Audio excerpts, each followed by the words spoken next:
안녕하세요. 사연동행입니다. 세상을 살다 보면 그 누구에게도 꺼내지 못한 이야기가 한둘쯤은 있죠. 이곳은 그런 마음들을 조용히 들어주는 작은 공간입니다. 구독은 공짜지만 그 마음은 참 귀하고 고맙습니다. 구독해주신다면 큰 힘이 될 거예요. 자, 그럼 오늘의 사연 시작합니다. 안녕하세요. 저는 올해 43인 정우라고 합니다. 작은 식자재 유통업을 운영하고 있고 결혼한 지는 벌써 15년이 넘었습니다. 아내 지연이는 저보다 3살 어린 40이고 보험 설계사로 일하고 있어요. 딱히 부족할 게 없는 평범한 가정이었죠. 그런데 몇 달 전부터 아내에게 뭔가 이상한 변화가 생기기 시작했습니다. 처음엔 정말 사소한 변화였어요. 지연이가 갑자기 피부과에 다니기 시작한 거였습니다. 요즘 고객들 만나는 일이 많아서 관리 좀 받으려고 하면서 말이죠. 사실 결혼 초기에도 그렇게 외모에 신경 쓰는 편은 아니었는데 나이가 들수록 더욱 그런 것들에 무관심해졌거든요. 그런 아내가 갑자기 피부 관리를 받는다니 처음엔 좋은 변화라고 생각했습니다. 그런데 거기서 끝이 아니었어요. 피부과에 이어서 네일샵도 다니기 시작했습니다. 예전에는 손톱 정리하는 것도 귀찮아하던 사람이 말이에요. 주말마다 네일샵을 예약해놓고 나가더니 항상 예쁘게 관리된 손톱으로 돌아왔습니다. 색깔도 화려하고 디자인도 복잡한 것들로 말이죠. 이거 얼마나 들었어? 하고 물어보면 그냥 적당이라고만 대답하고 넘어가더라고요. 그 다음엔 운동을 시작했습니다. 갑자기 헬스장 등록을 해놓고는 매일같이 나가는 거예요. 예전에는 집 앞 산책도 귀찮아하던 사람이 말입니다. 몸이 너무 둔해져서 건강관리 좀 하려고 하면서 운동복까지 새로 샀어요. 그것도 비싼 브랜드 제품들로 말이죠. 운동하고 돌아오면 얼굴이 빨갛게 달아올라 있고 샤워하고 나서는 뭔가 기분 좋아 보이더라고요. 그리고 결정적인 변화가 하나 더 있었습니다. 바로 왁싱이었어요. 어느 날 지연이가 오늘 좀 늦어질 것 같아 저녁 먼저 드세요라고 문자를 보냈는데 밤늦게 들어온 걸 보니 뭔가 달라 보였어요. 걸음걸이도 조심스럽고 평소보다 더 예민해 보이더라고요. 어디 갔다 온 거야? 하고 물어보니까 그냥 관리받고 왔어라고만 하더라고요. 처음엔 단순히 중년의 위기 같은 거라고 생각했습니다. 나이가 들면서 자신의 외모에 대한 관심이 다시 생긴 건가 하고 말이죠. 실제로 주변 아는 부인들도 비슷한 시기에 그런 변화를 보이는 경우가 있었거든요. 그래서 뭐라도 하니까 보기 좋네 정도로 생각하며 넘겼습니다. 오히려 아내가 자기 관리에 신경 쓰는 모습이 보기 좋다고 생각하기도 했고요. 하지만 시간이 지날수록 뭔가 이상하다는 생각이 들기 시작했어요. 이런 변화들이 너무 갑작스럽고 무엇보다 일관성이 있다는 느낌이었거든요. 마치 누군가를 의식하고 있다는 듯한 그런 분위기 말이에요. 특히 외출할 때의 모습을 보면 예전과는 완전히 다른 사람 같았습니다. 화장도 더 진하게 하고 옷차림도 신경 써서 입고 나가더라고요. 그런데 정작 집에서 저와 있을 때는 예전과 크게 다르지 않았어요. 여전히 편한 옷차림에 화장기 없는 모습이었죠. 이런 차이가 점점 더 뚜렷해지면서 저는 서서히 의심의 눈초리로 아내를 바라보게 되었습니다. 하지만 그때까지만 해도 설마 하는 마음이 더 컸죠. 15년을 함께 산 아내인데 그런 일이 있을 리 없다고 생각했으니까요. 그저 나이가 들면서 생긴 자연스러운 변화라고 스스로를 달래며 지냈습니다. 그런데 정말 결정적인 순간이 찾아왔습니다. 어느 날 집 청소를 하다가 지연이 바지 주머니에서 영수증 하나가 바닥에 떨어진 걸 발견했어요. 별 생각 없이 주워서 보는데 거기에 적힌 내용을 보고 정말 깜짝 놀랐습니다. 브라질리언 왁싱 마이너스 10만 원이라고 적혀 있더라고요. 솔직히 그때까지만 해도 왁싱이 뭔지 정확히 몰랐어요. 그냥 털 제거하는 정도로만 알고 있었는데 나중에 알아보니 그게 아니더라고요. 특히 브라질리언 왁싱이라는 건 정말 민감한 부위까지 완전히 제거하는 거였습니다. 결혼한 지 15년 동안 그런 걸 한 번도 해본 적 없던 아내가 갑자기 왜 그런 걸 하기 시작했을까요? 그날 저녁 아내가 퇴근해서 들어오는데 평소보다 조심스럽게 걷더라고요. 아마 왁싱을 받고 온 모양이었습니다. 저는 최대한 자연스럽게 물어봤어요. 여보, 오늘 어디 다녀왔어? 좀 불편해 보이는데. 그랬더니 지연이가 그냥 관리받고 왔어. 좀 아프긴 하네라고 대답하더라고요. 그래서 저는 장난처럼 혹시 왁싱 받은 거야? 영수증 떨어진 거 봤는데 라고 말했습니다. 그 순간 지연이의 표정이 확 굳어지더라고요. 그리고는 그냥 요즘 다들 하잖아. 나이 들어서 관리 안 하면 안 되겠더라며 얼버무렸습니다. 목소리 톤도 평소와 달랐고 눈도 제대로 마주치지 않더라고요. 그런 것까지 해야 돼? 돈도 많이 들 텐데라고 물어봤더니 내 돈으로 하는 건데 뭐 어때서라며 짜증을 내기 시작했어요. 평소라면 그런 식으로 대답하지 않을 사람인데 말이죠. 그리고는 피곤하다며 얼른 침실로 들어가 버렸습니다. 그날 밤부터 뭔가 이상한 기류가 흐르기 시작했어요. 지연이가 저와 함께 있는 시간을 피하려고 하는 것 같았거든요. 예전에는 저녁 먹고 나서 거실에서 함께 TV도 보고 이런저런 이야기도 나누곤 했는데 그날부터는 씻고 바로 침실로 들어가더라고요. 그리고 문을 닫아버리죠. 더 이상한 건 부부관계였습니다. 원래도 자주 있는 편은 아니었지만 그 이후로는 거의 전무했다고 봐야죠. 제가 조금이라도 그런 분위기를 만들려고 하면 너무 피곤해. 내일 일찍 나가야 해. 이런 핑계를 대며 피하더라고요. 브라질리언 왁싱까지 해놓고 정작 남편과는 그런 관계를 피한다는 게 정말 이해가 안 갔습니다. 그리고 지연이의 전반적인 행동도 달라졌어요. 예전에는 제가 퇴근하면 오늘 어땠어? 힘들었지? 하며 관심을 보였는데 이제는 그런 것도 없었습니다. 오히려 제가 집에 들어오는 걸 귀찮아하는 것 같은 분위기였어요. 마치 자신의 시간을 방해받는다는 듯한 표정을 짓더라고요. 식사 시간도 점점 따로 하게 되었습니다. 지연이가 먼저 드세요라는 말을 자주 하더니 아예 제가 먹고 있을 때 자리를 피하거나 저보다 일찍 먹고 치워버리는 일이 많아졌어요. 함께 앉아서 식사하는 시간이 줄어들다 보니 대화할 기회도 자연스럽게 없어졌습니다. 그래도 저는 계속 노력해봤어요. 요즘 왜 이렇게 피곤해? 무슨 일 있어? 혹시 직장에서 스트레스 받는 일 있으면 말해봐라고 물어보곤 했거든요. 그럴 때마다 지연이는 요즘 고객들이 너무 까다로워서 스트레스 받아. 그냥 좀 혼자 있고 싶어라며 짜증 섞인 반응을 보였습니다. 처음 몇 번은 정말 일 때문에 그런가 보다 하고 이해하려고 했어요. 보험일이 원래 고객 상대하는 게 쉽지 않다는 걸 알고 있었으니까요. 그래서 더 이상 묻지 않고 조용히 있어주려고 했습니다. 아내가 힘들어하는데 제가 계속 물어보면 더 스트레스 받을 것 같았거든요. 하지만 시간이 지날수록 이런 상황이 지속되니까 정말 답답하더라고요. 같은 집에 살면서도 완전히 남남처럼 지내는 느낌이었습니다. 아침에 인사 정도만 나누고 저녁에도 수고했어 정도만 말하고 끝이었어요. 부부라고 할 수 있을까 싶을 정도로 거리감이 느껴졌습니다. 그렇게 몇 주가 더 지나면서 지연이의 행동은 더욱 수상해졌습니다. 퇴근 시간도 불규칙해졌고 주말에도 자주 외출하기 시작했어요. 고객 미팅이 있어서 세미나 참석해야 해서 이런 이유를 대면서 말이죠. 예전에는 주말만큼은 집에서 푹 쉬는 걸 좋아했던 사람인데 갑자기 그렇게 바빠진다는 게 이상했습니다. 외출할 때의 모습도 예전과는 완전히 달랐어요. 평소 집에서는 편한 차림새로 지내다가도 나갈 때는 마치 데이트라도 나가는 것처럼 차려입고 나가더라고요. 화장도 평소보다 훨씬 진하게 하고 향수도 뿌리고 말이죠. 심지어 속옷까지 새로 산 예쁜 걸로 갈아입는 모습을 몇 번 봤어요.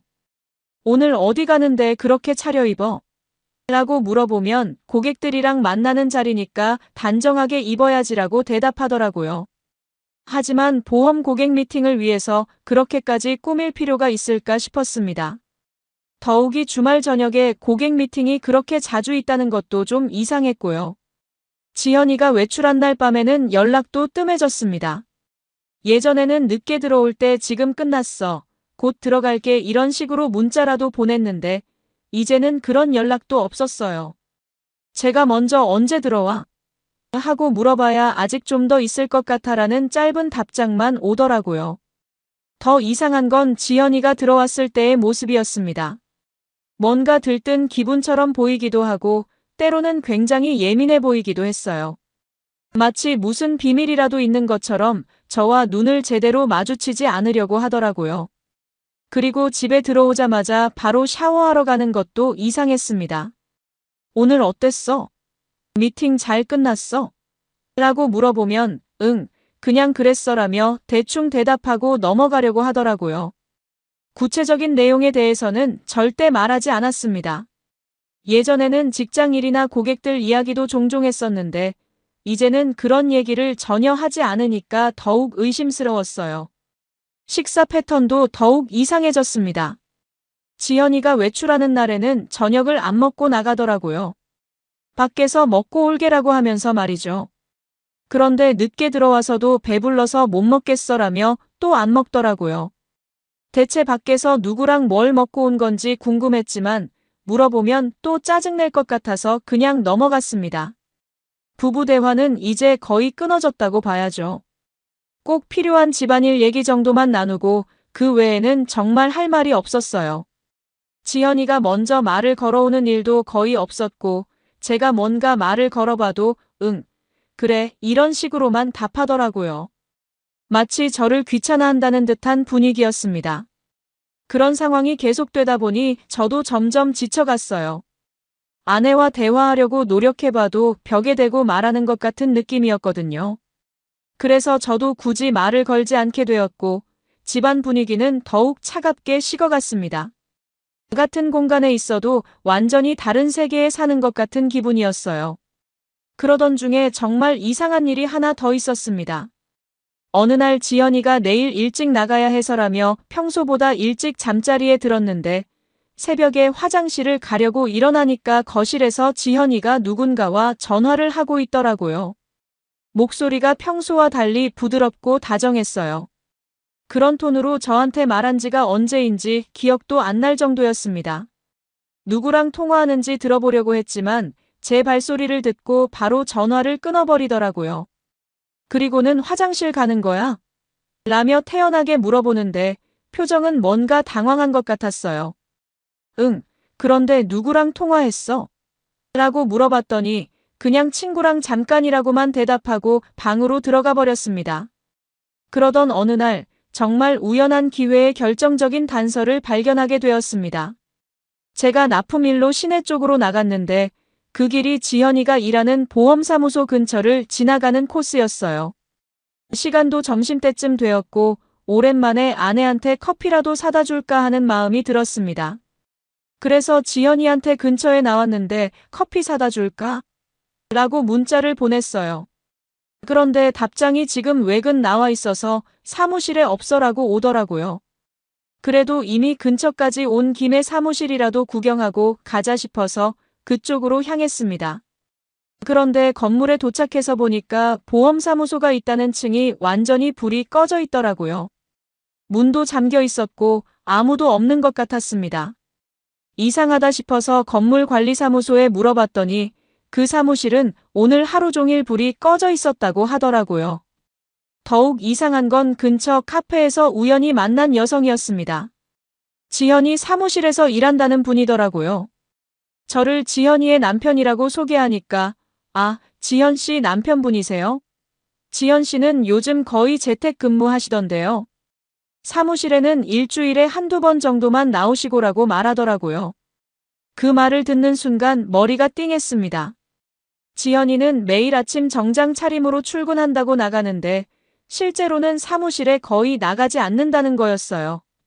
그럼 지연이는 매일 어디로 가는 걸까요? 그리고 왜 저한테는 거짓말을 한 걸까요? 그날 저녁 지연이가 들어왔을 때 오늘 어디서 외근했어? 라고 물어봤습니다. 그랬더니 강남 쪽 고깃집에 갔다 왔어. 정말 피곤하다며 대충 답하고 넘어가려고 하더라고요. 하지만 저는 이미 진실을 알고 있는 상태였거든요. 사무실 동료한테 들은 얘기로는 지연이가 재택근무를 한다고 했는데 정작 집에서 일하는 모습은 한 번도 본 적이 없었으니까요. 그때부터 저는 본격적으로 지연이의 행동을 관찰하기 시작했습니다. 평소에는 그런 생각을 안 했는데 이제 의심의 눈으로 보니까 이상한 점들이 하나둘씩 보이기 시작했어요. 특히 지연이가 외출할 때의 모습이 정말 수상했습니다. 보험 업무를 보러 간다고 하면서도 화장은 왜 그렇게 진하게 하고 나가는지, 향수는 왜 그렇게 많이 뿌리고 가는지 이해가 안 갔어요. 더욱이 속옷까지 새 걸로 갈아입고 나가는 모습을 몇 번 더 목격했는데 고객 미팅을 위해서 그럴 필요가 있을까 싶었습니다. 외출한 날 밤 들어와서의 행동도 더욱 의심스러워 보였어요. 집에 들어오자마자 바로 샤워하러 가는 것, 평소보다 예민하거나 들뜬 기분을 보이는 것, 제 질문에 제대로 답하지 않으려고 하는 것 등등 모든 게 수상했습니다. 그리고 결정적으로 이상한 점이 하나 더 있었어요. 지현이의 핸드폰이었습니다. 예전에는 그냥 아무데나 두고 다녔는데 요즘에는 항상 본인이 들고 다니더라고요. 심지어 샤워할 때도 화장실까지 가져가고 잠잘 때도 베개 밑에 넣고 자더라고요. 왜 그렇게 핸드폰을 조심스럽게 관리하는지 정말 의심스러웠습니다. 그날 밤 잠자리에 누워서 생각해보니 모든 퍼즐 조각들이 하나씩 맞춰지는 것 같았어요. 갑작스러운 외모 관리, 브라질리언 왁싱, 불규칙한 외출, 거짓말, 행동 변화 등등 모든 게 하나의 결론을 향해 가고 있는 것 같았습니다. 하지만 아직까지는 확실한 증거가 없었기 때문에 섣불리 판단할 수는 없었어요. 며칠 더 지켜보던 중에 정말 결정적인 순간이 찾아왔습니다. 어느 날 집 주차장에서 차량 블랙박스 메모리 카드를 정리하다가 우연히 며칠 전 영상을 보게 되었어요.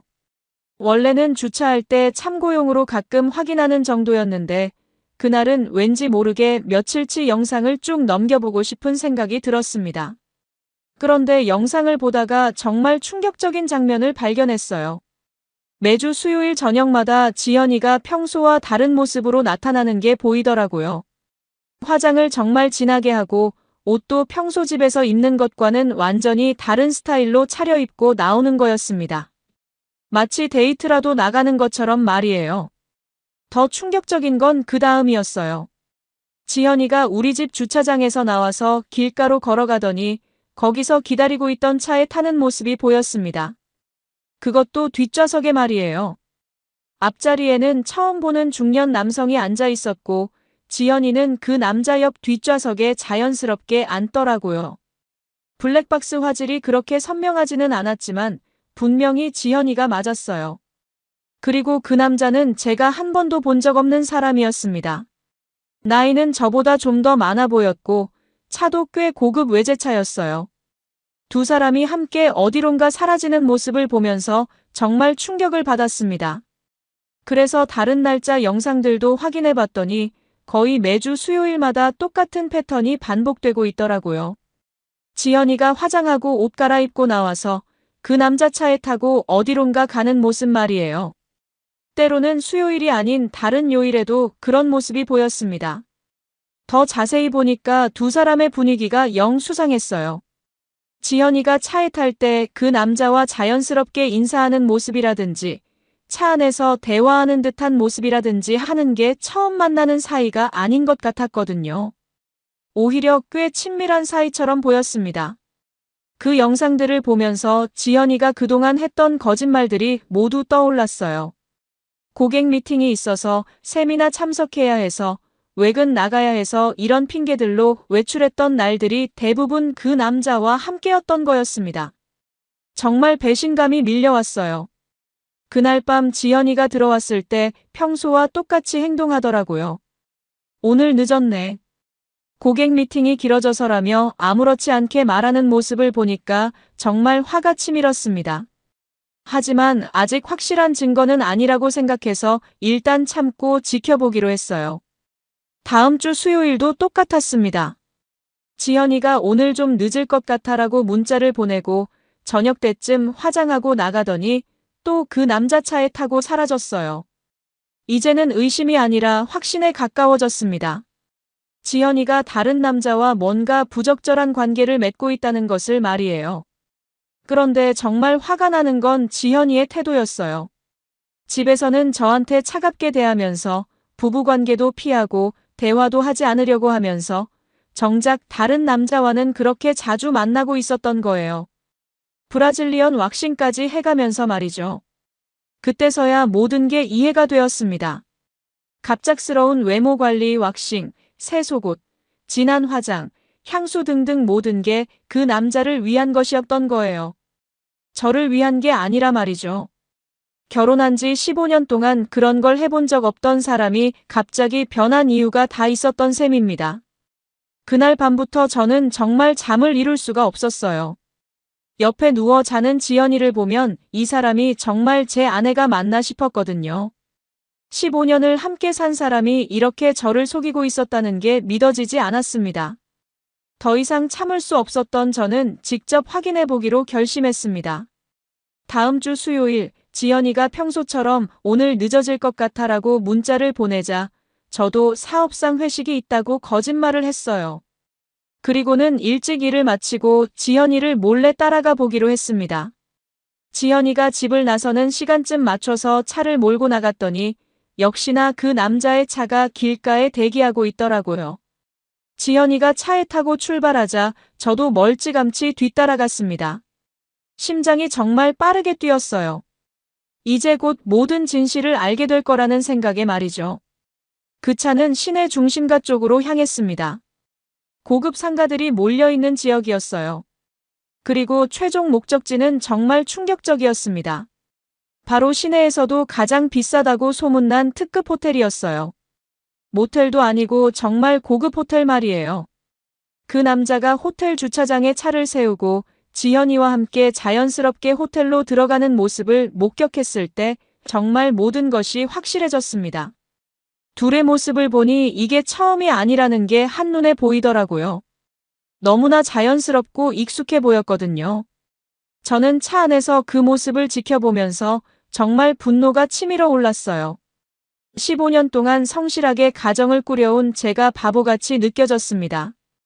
아내를 믿고 살았던 제 자신이 정말 한심해 보였어요. 그동안 지연이가 저한테 차갑게 대하고 부부관계를 피하고 거짓말을 한 이유가 모두 이것 때문이었던 거죠. 그날 밤 지연이가 들어온 시간은 밤 11시가 넘어서였어요. 평소보다 훨씬 늦은 시간이었죠. 저는 일부러 거실에서 TV를 보고 있었습니다. 지연이가 들어오자마자 늦었네. 회식 어땠어? 라고 물어봤어요. 마치 아무것도 모르는 척하면서 말이죠. 응, 그냥 그랬어. 고객이 까다로워서 시간이 오래 걸렸네라고 대답하더라고요. 여전히 거짓말을 하고 있었습니다. 제가 호텔에 들어가는 모습을 직접 봤는데도 태연하게 거짓말을 하는 모습을 보니 정말 화가 치밀었어요. 하지만 아직 더 확실한 증거가 필요하다고 생각해서 참았습니다. 그 이후로 저는 좀 더 체계적으로 증거를 수집하기 시작했어요. 휴대폰으로 그들이 호텔에 들어가는 모습을 사진으로 찍어두었고 날짜와 시간도 정확히 기록해두었습니다. 그리고 그 남자가 누구인지도 알아보기로 했어요. 차량 번호를 메모해 두었다가 아는 지인을 통해 알아보니 그 남자는 박모라는 사람으로 시내에서 꽤 큰 병원을 운영하는 사람이더라고요. 나이는 52, 저보다 9살이나 많은 사람이었습니다. 기혼자였고 자녀도 있는 상황이었어요. 그러니까 지연이뿐만 아니라 그 남자도 기혼자끼리 불륜을 저지르고 있었던 거였습니다. 더 알아보니 그 남자는 지역에서 꽤 유명한 사람이었어요. 병원도 잘 되고 있고 사회적 지위도 높은 편이었습니다. 아마 지연이가 보험 업무를 하면서 알게 된 것 같았어요. 고액 보험을 들 만한 고객이었으니까 말이죠. 그런데 정말 기가 막힌 건 그 이후 지연이의 행동이었어요. 저한테는 더욱 차갑게 대하기 시작했습니다. 마치 제가 방해물인 것처럼 느끼게끔 행동하더라고요. 집에 들어와도 인사도 제대로 안 하고 식사도 따로 하려고 하고 대화는 아예 차단해버렸어요. 반면에 그 남자와 만나는 날에는 정말 들떠 있었습니다. 아침부터 기분이 좋아 보이고 화장하고 옷 고르는 시간도 평소보다 훨씬 오래 걸리더라고요. 마치 새로 사귄 연인을 만나러 가는 처녀처럼 행동하는 모습이 정말 역겨웠어요. 더욱 화가 났던 건 지연이가 그 남자한테 받은 선물들이었습니다. 어느 날부터 지연이가 처음 보는 액세서리들을 착용하기 시작했어요. 비싼 목걸이, 귀걸이, 시계 등등 제가 사준 적 없는 것들이었죠. 이거 언제 샀어?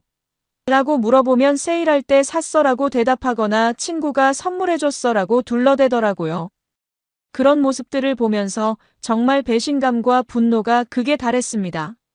15년 동안 성실하게 가정을 지켜온 저는 뭐가 되는 건지, 제가 그동안 벌어온 돈으로 지현이가 다른 남자를 위해 꾸미고 다니는 게 맞는 건지 정말 화가 났어요. 그래서 저는 결심했습니다. 더 이상 이런 상황을 참고 넘어갈 수는 없다고 말이에요. 확실한 증거를 잡아서 이 모든 걸 끝내야겠다고 생각했습니다. 지현이와 그 남자 모두에게 대가를 치르게 해야겠다고 결심했어요. 그래서 저는 본격적인 증거 수집에 나섰습니다. 먼저 그 호텔에 가서 객실 예약 기록을 확인해 보려고 했어요. 물론 개인정보라서 쉽게 알려주지는 않았지만 아는 사람을 통해서 간접적으로나마 정보를 얻을 수 있었습니다. 놀랍게도 그들은 거의 매주 같은 요일에 그 호텔을 이용하고 있었어요. 벌써 몇 달째 계속되고 있는 일이었습니다. 그러니까 지현이의 모든 변화, 외모 관리, 거짓말, 차가운 태도 등등이 모두 그 기간 동안 일어난 일들이었던 거죠. 더 충격적이었던 건 호텔 직원의 증언이었어요. 그들이 마치 부부처럼 자연스럽게 행동한다는 거였습니다. 서로를 아끼는 듯한 모습으로 함께 다니고 로비에서도 다정하게 대화하는 모습을 자주 봤다고 하더라고요. 정말 듣기만 해도 속이 뒤틀렸습니다. 그래서 저는 변호사를 찾아갔어요. 이혼과 상간자 소송에 대해 상담을 받기 위해서였습니다. 변호사는 현재까지 제가 수집한 증거들을 보고 충분히 승산이 있다고 말해주었어요. 블랙박스 영상, 호텔 이용 기록, 사진 자료 등이 모두 유용한 증거가 될 수 있다고 했습니다. 하지만 더 확실한 증거가 있으면 좋겠다고 해서 저는 며칠 더 기다렸다가 결정적인 순간을 포착하기로 했어요. 다음 주 수요일, 지연이가 또 그 남자를 만나러 나갔을 때 호텔까지 따라가서 더 명확한 증거를 확보하기로 한 거죠. 그날 저는 정말 치밀하게 준비했습니다. 카메라도 제대로 된 걸로 준비하고 시간도 정확히 재면서 모든 과정을 기록했어요. 지현이가 집을 나서는 시간부터 시작해서 그 남자 차에 타는 모습, 호텔에 들어가는 모습, 그리고 늦은 밤에 나오는 모습까지 모든 걸 촬영했습니다. 특히 호텔에서 나올 때의 모습은 정말 결정적이었어요. 두 사람이 서로 껴안으며 작별 인사를 하는 모습, 지현이가 그 남자의 뺨에 키스하는 모습까지 선명하게 찍을 수 있었거든요. 이제 더 이상 변명할 여지가 없는 확실한 증거였습니다. 그 모든 자료를 가지고 다시 변호사를 찾아갔을 때 변호사도 이 정도면 완벽하다고 말해주었어요. 그래서 바로 상간자 손해배상 청구 소송을 접수하기로 했습니다. 지현이와 그 박모라는 남자 모두를 상대로 말이에요. 소장을 작성하면서 정말 화가 치밀었어요. 15년 동안의 결혼 생활, 그동안 제가 쌓아온 모든 것들이 이렇게 무너지고 있다는 현실이 받아들여지지 않았거든요. 하지만 동시에 이제 곧 이 모든 게 끝날 거라는 생각에 약간의 후련함도 느꼈습니다. 소송을 접수한 후에도 저는 며칠 더 지현이의 행동을 지켜봤어요. 여전히 아무것도 모르는 채로 그 남자를 만나러 다니더라고요. 집에서는 저한테 더욱 차갑게 대하면서 밖에서는 다른 남자와 즐거운 시간을 보내고 있었던 거죠. 그런 지현이의 모습을 보면서 정말 이 사람이 제가 알던 그 사람이 맞나 싶었어요. 결혼 초기에는 그래도 서로를 아끼고 사랑했었는데 언제부터 이렇게 변해버린 건지 이해할 수 없었습니다. 하지만 이제 더 이상 과거를 돌아볼 시간은 없었어요. 며칠 후 법원에서 소장 부본이 지현이와 그 남자에게 송달되었다는 연락이 왔습니다. 이제 정말 모든 게 시작되는 순간이었어요. 드디어 지현이도 자신이 저지른 일의 대가를 치르게 될 때가 온 거였습니다. 소장이 송달된 그날 저녁 지연이가 집에 들어왔을 때의 모습은 정말 볼만했어요. 완전히 헬쑥해진 얼굴로 들어오더니 저를 보자마자 이게 뭐야? 라며 소장을 흔들어댔습니다. 그 순간까지도 당당하게 나오려고 하더라고요. 뭐긴 뭐야. 내가 한 일에 대한 대가지. 라고 담담하게 대답했더니 지연이가 갑자기 울음을 터뜨리기 시작했어요. 이건 너무한 거 아니야? 가정이 있는 사람들인데 왜 이렇게까지 해? 라고 하더라고요. 정말 어이가 없었습니다. 가정이 있는 사람이라는 걸 너도 알고 있었잖아. 그런데 왜 그런 짓을 한 거야? 라고 물어보니까 지연이는 그냥 잠깐 헷갈렸던 거야. 진짜 사랑한 건 아니었어라며 변명하기 시작했어요. 하지만 몇 달 동안 지속된 일이 잠깐 헷갈린 거라고 할 수 있을까요? 더 어이없었던 건 지연이가 그 사람이 먼저 유혹했어. 나는 그냥 휩쓸린 거야 라고 책임을 전가하려고 했던 거예요. 성인이 된 사람이 자신의 선택에 대해 책임지지 않으려고 하는 모습이 정말 한심해 보였습니다. 며칠 후 법정에 출석한 지연이와 그 박모라는 남자의 모습도 가관이었어요. 둘 다 개인적인 호감은 있었지만 육체적 관계는 없었다고 주장하더라고요. 하지만 제가 준비한 증거들 앞에서는 그런 거짓말이 통할 리 없었죠. 호텔 숙박 기록, 블랙박스 영상, 제가 직접 촬영한 사진들, 그리고 호텔 직원들의 증언까지 모든 것이 그들의 불륜을 증명하고 있었어요. 특히 그들이 호텔에서 나올 때 포옹하고 키스하는 사진은 결정적이었습니다. 재판 과정에서 가장 인상적이었던 건 그 박모라는 남자의 태도였어요. 처음에는 당당하게 부인하더니 증거들이 하나씩 제시되자 점점 작아지더라고요. 특히 자신의 부인이 방청석에 앉아있는 상황에서 자신의 불륜이 낱낱이 폭로되는 걸 견디지 못하는 것 같았어요. 지연이도 마찬가지였습니다.